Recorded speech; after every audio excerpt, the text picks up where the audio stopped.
Sana Bay TV kembali lagi di Bengkulu Talk Show. Kita lanjut lagi nih ngobrol-ngobrol. Ini seperti apa Bu? Kenapa Bu? Mungkin permasalahannya apa? Ibu mengetahui juga tidak permasalahan untuk terkait dengan SDM yang kurang juga di UPTD? Kalau permasalahannya, kalau saya selaku UPTD nggak tahu permasalahannya. Yang jelas kekurangan dari struktur organisasi di UPTD, kami menyurati ke Ibu Kadis untuk mohon pengisian struktur-struktur yang ada di UPTD. Nah, orang Kadis nanti paling kembalikan ke Kasubag TU-nya, pegawaiannya untuk ditindaklanjuti ke atas, seperti itu. Nah, sekarang kalau saya dengar-dengar permasalahan itu, kalau seringkali saya bilang sama pegawai juga, apa sih kendalanya supaya ini UPTD ini sampai yang lain-lainnya belum diterisikan, misalnya anjab. Nah, kami kan harus ada anjab. Nah, sekarang mungkin 3 hari yang sudah, mungkin juga karena saya udah mau pendekatan pensiun, mungkin generasi penerusnya juga belum terpikirkan siapa-siapa nanti yang harus menerus di sana. Nah, kalau nggak salah saya, mulai dari orang dari kepegawaian sudah membikinkan anjab untuk diteruskan ke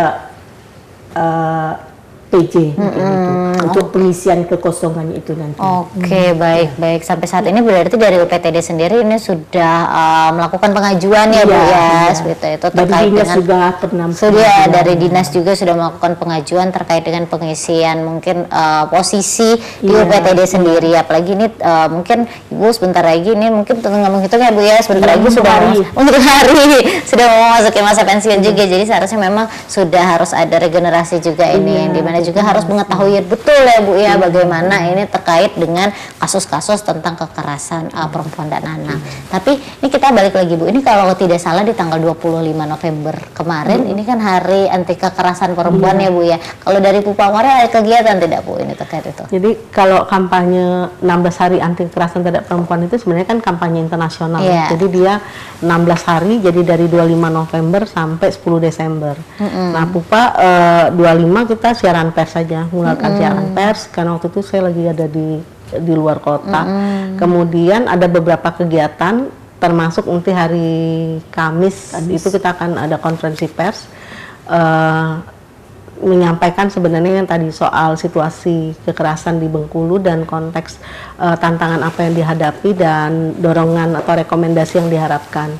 Kemudian nanti di tanggal 9 ada kerjasama dengan generasi anti kekerasan juga anak-anak muda, youth yang melakukan campaign secara online gitu.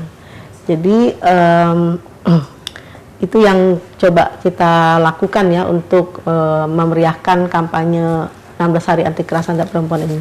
Tapi untuk konteks Bengkulu biasanya memang kita lakukan secara bersama-sama. Tapi tahun ini kayaknya kawan-kawan pada punya kegiatan lain ya, jadi agak susah untuk menggerakkan gitu. Iya. Dan kalau dari pemerintah saya pikir malah tidak ada kegiatan apapun terkait dengan kampanye ini gitu. Padahal kampanye ini kan sudah kita dorong sejak tahun kalau dilakukan ya di Indonesia itu sejak tahun 1991. Dari 1991. Nah, kalau di Bengkulu sendiri itu sekitar ya tahun 2000-an lah sudah didorong, artinya sekitar 23 tahunan ya. Setiap tahun kita coba melakukan kampanye ini, tujuannya adalah memang menggalang dukungan untuk upaya-upaya penanganan kasus kekerasan terhadap perempuan dan anak seperti tema kita hari ini. Iya benar sekali, karena ini butuh dukungan yang banyak dari segala pihak ya Bu ya. Ini terkait dengan terkait dengan kasus-kasus kekerasan perempuan dan anak ini, karena ini bukan hanya menjadi mungkin tugas dari UPTD PPA saja, bukan hanya menjadi tugas dari sampai ke RT. Yayasan Pupa saja, tapi ini segala pihak sebetulnya ini juga harus ikut andil ini dalam fokus penanganan kasus-kasus kekerasan perempuan dan anak, karena ini tidak bisa dianggap sepele juga ya Bu ya, apalagi jika kasus-kasus ini menimpa anak-anak nih gitu, entah itu perempuan ataupun laki-laki ya, dan anak-anak tentunya yang akan menjadi bangsa juga seperti itu. Baik Bu,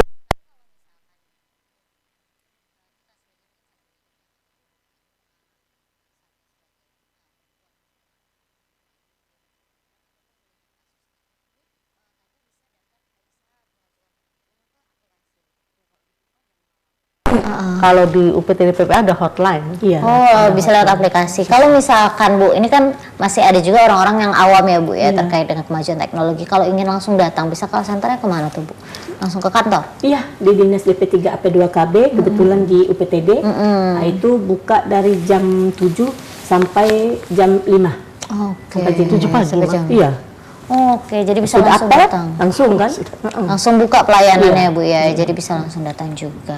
Baik Bu, tapi ini kan terkadang kita sebagai perempuan ya Bu ya, mungkin Sanak BI TV yang ada di rumah juga pernah menjadi korban kekerasan ini perempuan dan anak, tapi mungkin masih ada rasa takut untuk menindaklanjuti, takut untuk melapor seperti itu. Nah ini seperti apa sih Bu? Mungkin Bu kita harus mengedukasi para perempuan dan anak juga yang ada di rumah, atau mungkin apalagi para anak ya Bu ya, sekarang apalagi di sekolah-sekolah nih sering sekali terjadi bullying seperti itu. Ini apa sih Bu yang harus kita lakukan agar kekerasan ataupun kasus-kasus serupa ini tidak terjadi kembali, itu seperti apa Bu? Kalau kami itu mensosialisasikan. Kami baru-baru ini sosialisasikan ke 67 kelurahan sambil membagikan brosur-brosur stop kekerasan terhadap anak, dan sekaligus saya memberikan sedikit pejangan kepada lurah setempat kalau ada kasus jangan sungkan melapor di kami, nomor kontak personnya seperti itu, dan korban pun data korban tetap kami simpan dan tidak terbuka untuk masyarakat. Makanya kantor kami itu dibawa, kalau orang berpikir loh kok kenapa dibawa, nah itu suatu triknya supaya kalau orang melapor jangan banyak orang yang tahu. Kalau saya sendiri kan, Ibu Emma sendiri, kalau ada yang melapor itu cuman Ibu melapor kepada Bu Kadis, Bu ada korban tadi seperti ini, udah tutup. Privasinya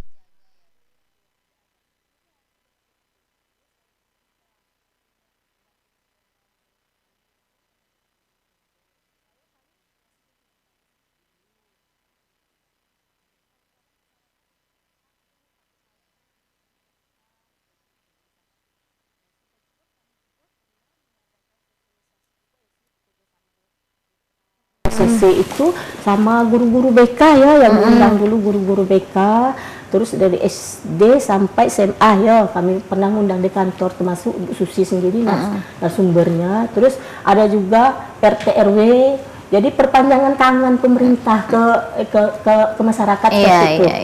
Ada juga organisasi-organisasi perempuan juga diundang untuk memperpanjang tangan dari pemerintah juga seperti itu.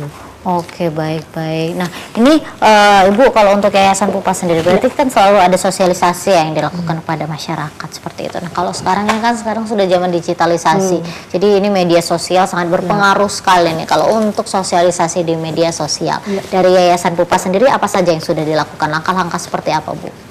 Kalau di Pupa kan memang memaksimalkan media sosial ya. Jadi kita punya Facebook, punya Instagram, punya YouTube, punya website, punya apa lagi ya?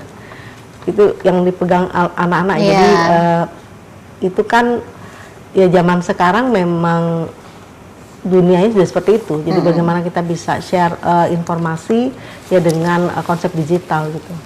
Dan kita beruntung karena Pupa itu sekarang punya GAK. GAK itu generasi anti kekerasan, itu muncul ketika memang kita bergiat dengan anak-anak muda, karena Pupa juga masuk ke sekolah-sekolah ya. Kemudian anak-anak ini kemudian mengelompokkan diri menjadi GAK, generasi anti kekerasan, dan itu mereka yang benar-benar kalau sekarang itu lebih powerful melakukan campaign lewat digital gitu. Hampir setiap minggu tuh ada isu yang diangkat, misalnya terkait dengan KBGO atau KSBE, kekerasan seksual berbasis elektronik, atau kayak perundungan dan lain-lain.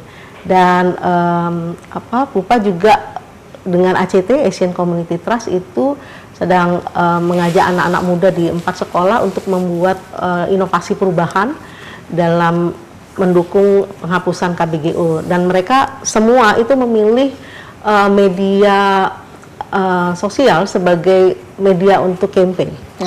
Jadi semuanya sekarang sudah bikin materi-materinya, dan kita akan ngelihat sebenarnya seberapa banyak respon dari apa isu yang mereka angkat. Nah, itu cara-cara bagaimana sih sebenarnya kita mendekatkan isu kekerasan terhadap perempuan dan anak ini sama anak muda gitu. Kadang kan karena mereka nggak tahu sebenarnya tuh yang dilakukan itu, oh ini masuk kategori perundungan, oh ini masuk kekerasan seksual gitu. Jadi mereka menganggap tuh masih kayak main-main, semuanya main-main gitu.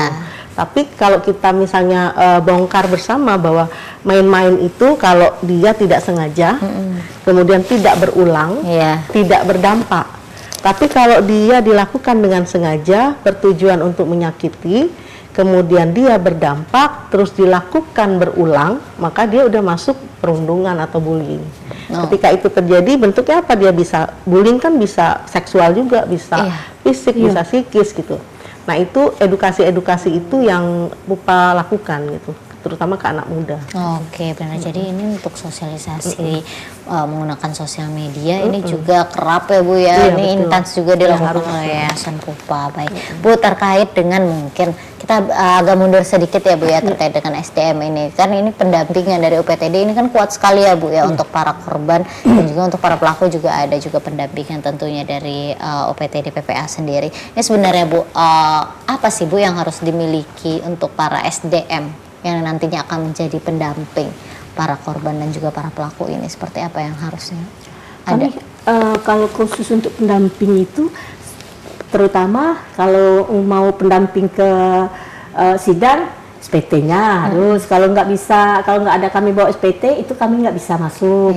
Kalau sidang anak nah harus ada SPT yang menandatangani Ibu Kadis. Terus itu tadi harus ada molim itu tadi kan, itu kami.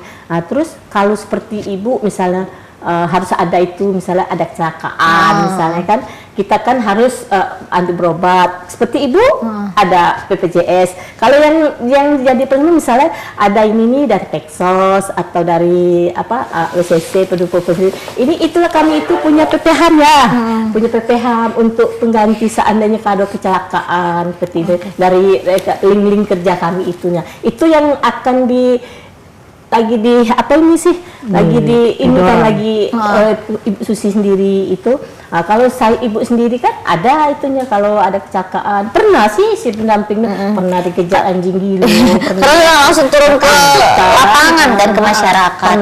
Jangan ini, kalau pendamping itu sangat rawan juga sih, sangat rawan, kadang-kadang pernah diteror, kadang-kadang juga kalau kurang puas dari itu tadi kita pernah dilempar. Oke, benar-benar karena ini langsung bersinggungan ya Bu ya dengan korban dan juga para pelaku. Baik, tapi Bu, kalau misalkan untuk para SDM ini, apakah memang harus seperti mungkin harus memiliki ilmu psikologi dan lain sebagainya? Nanti mungkin bisa dijelaskan ya dari Pupa juga, mungkin dari Pupa juga SDM yang ada di Pupa seperti apa mungkin yang dipersiapkan oleh Yayasan Pupa ini untuk melakukan pendampingan juga dan pemberdayaan untuk para korban kekerasan baik itu perempuan dan anak. Namun kita sekali lagi rehat ya Bu ya, kita rehat dulu sejenak. Sahabat TV jangan kemana-mana, kami akan segera kembali setelah pesan-pesan berikut ini.